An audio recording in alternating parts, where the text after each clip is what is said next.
Ricordi? No, sì, io sono la più piccola di casa, quindi c'erano i fratelli. I fratelli leggevano, naturalmente io la più piccola. Fratelli leggevano. 30 anni di differenza, io avevo magari 12 anni, roba del genere. Quindi io sono abbastanza piccante per E chi ti ha trovato? Mi ha trovato Ti hanno beccato? mio fratello lì in cucina, grande,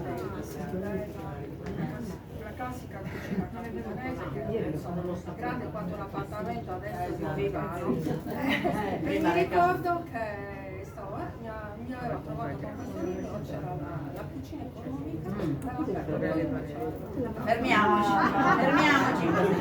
Fermiamoci, questa istantanea che ci regala di vita vissuta e secondo me è più orrorifica del quello che troviamo nel libro inventato.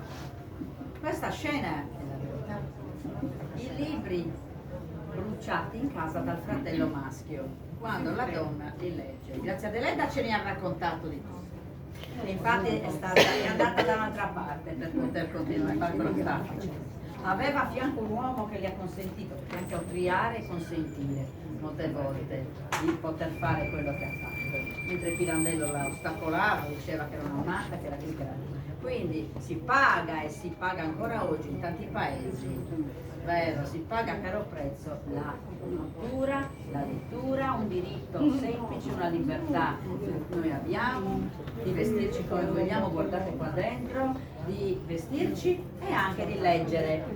Vedete, Francesca ha scontato e anche gli altri non lo so, ma Gisella ha scontato, sentite, con la pena più grave, il libro nel fuoco, quasi mettere anche lei dentro la cucina economica al fuoco, se avessero potuto, perché era piccola, perché ancora oggi se possono lo fanno, cioè, non è che ci siamo dimenticate che il mondo non lo seguiamo, con questi cellulari noi vediamo tutte e tutti e ci sono altre donne che i libri non li hanno ancora visti, non hanno la Polaroid e se li hanno visti glieli hanno anche tolti, perché c'è anche questa possibilità che noi qua facciamo la nostra serata una volta al mese, ma riflettiamo anche sulla fortuna delle cose che abbiamo, di poterci sedere così, di poter raccontare liberamente, io lo dico sempre, perché ci sono luoghi dove avevano questa fortuna e all'improvviso non ce l'hanno più, vero? È successo anche questo, non è che c'è soltanto un acquisito, l'acquisito va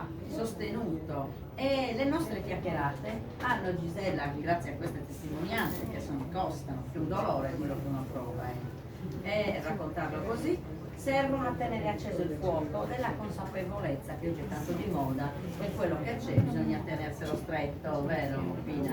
Vi è capitato qualche episodio così noi interagiamo, è una serata interattiva, chi vuole raccontare, altrimenti andiamo a leggere altri versi. Iniziamo con Daniela.